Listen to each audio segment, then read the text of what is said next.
Olá, tudo bem? Estamos de volta para o segundo vídeo sobre as aproximações lineares utilizadas em cálculo para aproximar o valor de uma certa função em uma determinada vizinhança de um ponto x igual a a, função a uma variável. E nesta etapa nós vamos discutir um pouco os diferenciais. Os diferenciais são tem eles possibilitam, podem ser oriundos, né? A gente pode interpretar que os diferenciais são oriundos das aproximações lineares, né? É, vamos lá, né? Dada uma variação dx igual a ΔX na variável independente x, né? Podemos escrever uma variação dy da variável dependente definida como dy igual a f' de x dx. E essa variação aqui dy é uma aproximação linear, e aqui que está um truque legal, né? Então essa variação dy é uma aproximação linear na variação para a variação propriamente dita de y igual a f de x, né? Sendo a variação aqui o f de x mais ΔX menos o f de x, né? Então a variação obtida de fato, né, pode ser escrita como uma função de ΔX. Então a variação ΔY é um delta de ΔX é f de x mais ΔX menos f de x. Esta é a função propriamente dita. E se nós realizarmos uma linearização, né, desta função ΔY de ΔX em torno de ΔX igual a zero, o que nós vamos obter? Né? Nós vamos fazer a linearização aqui é uma função de ΔX, aqui eu deveria ter colocado ΔX, com licença. Veja que novamente o Francisco, coincidentemente, ele está dando uma bronca em mim. Falando, onde já se viu, você errou, não se faz isso, e tal, e tal, e tal. Aí voltemos, né? Corrigido já, Francisco. Aí, vamos lá. Então, o L do ΔX, né, é o ΔY de zero mais d de ΔX, veja que eu estou chamando o ΔX aqui de uma variável, né, de ΔY como função de ΔX. Essa daqui é a nossa variável. Efetuada em ΔX igual a zero, vezes x mais ΔX menos ΔX. Aqui menos x, perdão, menos x. Aqui, na verdade, a gente podia ter escrito só ΔX menos zero, né? Eu vou, inclusive, fazer isso já de imediato, porque aqui eu estou poluindo o exercício e criando confusão. Então, aqui é só ΔX menos zero, né? Que é o x menos a, né? Que a gente, quando faz a linearização, né? É o x menos a. Se a gente faz a linearização em torno de ΔX igual a zero, então é x x menos zero. Como a variável independente chama ΔX, então aqui a gente chama de ΔX também. Veja que é bem receitinha, né? No lugar deste símbolo coloca ΔX e deste símbolo coloca zero. Bom, tá aqui então, né? Para quem cozinha, né? Seguir receita é uma coisa que a gente faz bastante, né? Quando a gente está cozinhando, então espero que não seja. Eu acho que matemática também pode ser. As fórmulas podem ser pensadas, ou as receitas podem ser pensadas como fórmulas matemáticas, algoritmos, né? Ou os algoritmos podem ser pensados como receitas. Escolha aquilo que lhe aprover melhor. Depende da fome, né? Quem está com fome pode pensar que o algoritmo é uma receita de algo, faço votos, bastante digestivo, né? Se bem que tem coisa em matemática que não é tão digestiva. Então vamos voltar ao assunto antes que a gente faça uma digressão ainda mais longa. Então cá estamos nós, eu vou gerar o nosso PDF aqui, né? ΔX menos zero. E agora vamos lá. ΔY de zero dá o quê? Né? F de x mais zero menos f de x, que é zero, né? F de x menos f de x é zero. Então este termo fica nulo e desaparece. O segundo termo é d dx d ΔX, d ΔX de ΔY de ΔX. Este termo aqui, ΔX menos zero, é ΔX só. Né? Então, e o ΔY de ΔX, a gente usa essa função aqui. Bom, vamos lá, a derivada agora, né, em relação a d de delta x. Aqui está repetido, eu posso cancelar esse termo. Então, nós vamos cancelar este termo aqui. Então, aqui eu não vou colocar isso, não é necessário, né? Veja só, a derivada da... Ah, não, eu já sei o que eu queria ter feito e eu não fiz. Eu vou copiar e colar aqui, Ctrl C, Ctrl V. Vamos lá, né? Aqui, derivada da subtração é a subtração das derivadas, né? A derivada da diferença é a diferença das derivadas. Esse f não tem dependência em ΔX. Portanto, este f, a derivada dele é nula. Tá? Este f tem uma dependência em ΔX, né? ΔX mais uma constante. Vejam só, então, derivar em relação a ΔX ou em relação a x dá no mesmo, né? Então fica f' de x mais ΔX efetuado em ΔX igual a zero. Então é a derivada do próprio f. A derivada primeira do próprio f efetuada em ΔX igual a zero. Tá vendo que o Francisco agora está eufórico, feliz porque ele descobriu que funcionou tudo. Tá alegre, feliz da vida. E estamos aqui então, dá vontade de rir quando ele dá risada.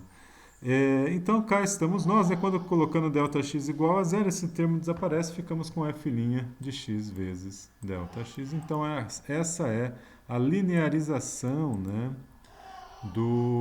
A linearização do nosso, da diferença, né?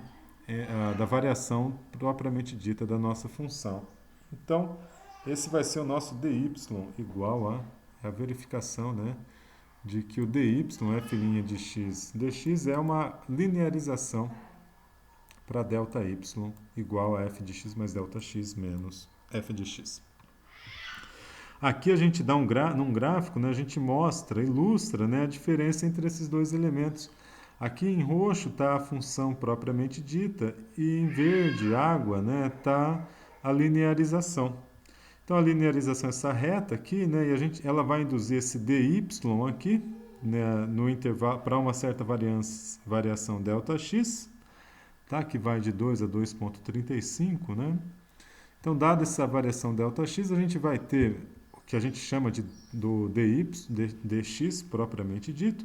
Então, a gente vai ter um dy aqui e vejam o ΔY induzido em vermelho, né? Então, a linearização induz esse errinho pequeno aqui. Mas como a gente só aplica, a linearização é feita na variação da função propriamente dita, é importante ressaltar então que a gente vai pegar um número sempre muito pequeno, né? Tão pequeno quanto possível, um valor pequeno para ΔX, tal que a gente pode então sempre assumir que esse erro aqui é desprezível, né? Nessa linearização para um incremento, né? Um incremento na função, ou o diferencial, né, da função. Aqui embaixo eu só vou fazer mais uma adição aqui, né? Então, lembrando que, dois pontos, dx igual a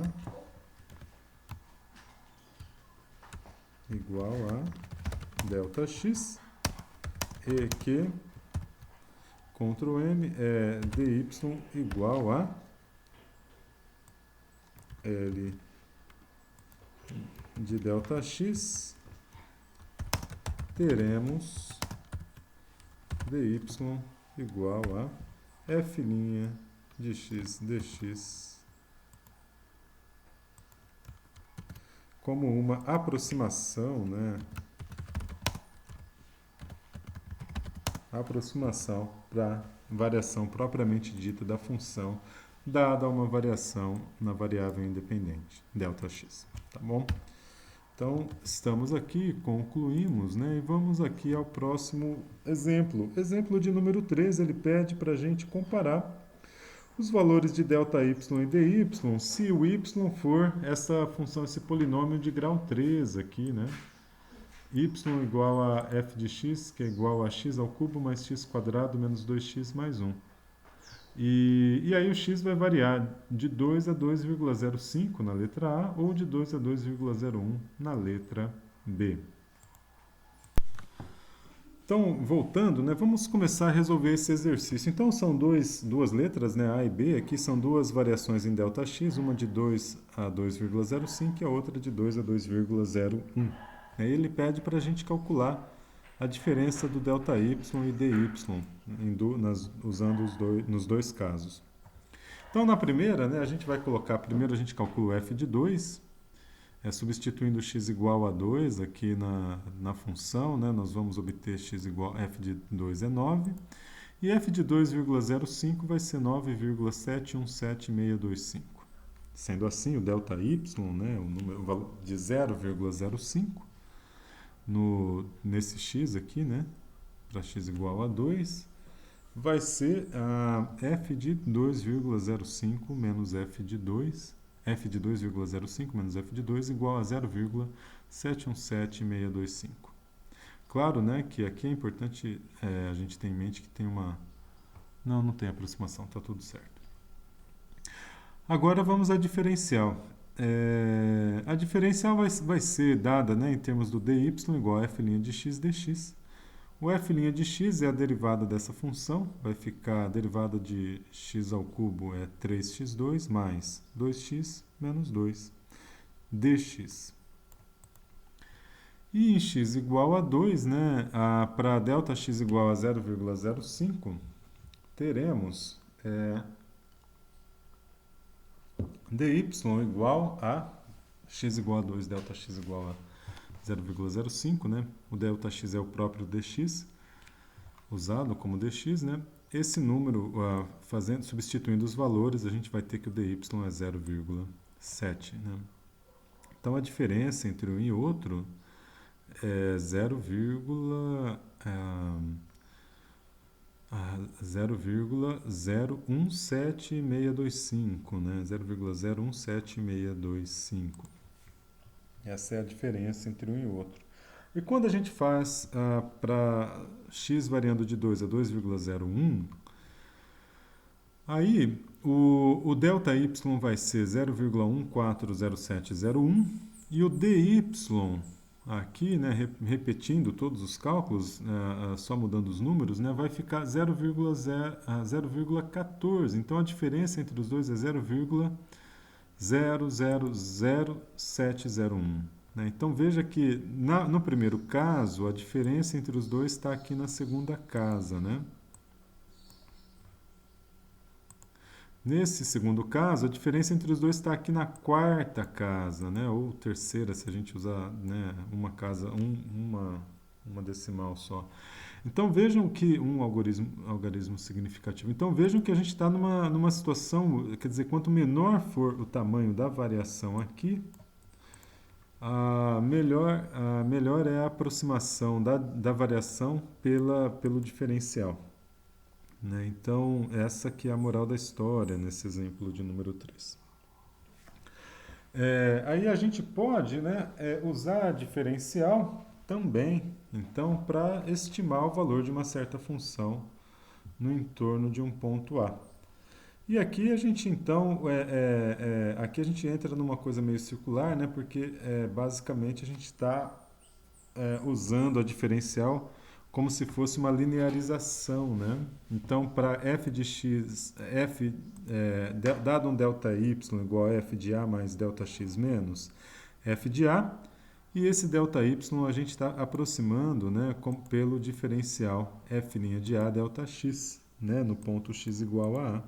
Aí a gente pega esse termo aqui, menos, passa ele somando f de A mais f' de A ΔX, f de A mais ΔX. Né? Então a gente faz essa aproximação aqui. Veja que essa aproximação parece muito com a linearização, né? E é assim que a gente vai usar. Aqui não é linearização, é diferencial, né? É a diferencial. Então podemos usar o diferencial, né? O diferencial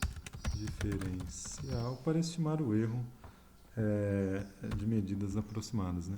Então é importante a gente notar que tem aqui, né, A gente pode definir a aproximação linear e, a partir dela, aprender a estimar o diferencial de uma função, ou a gente pode definir o diferencial como por meio de uma aproximação, né? E aí, a partir dele, tirar a linearização. É uma questão de escolha, né? Do que mais aprove, né? Do que é mais agradável.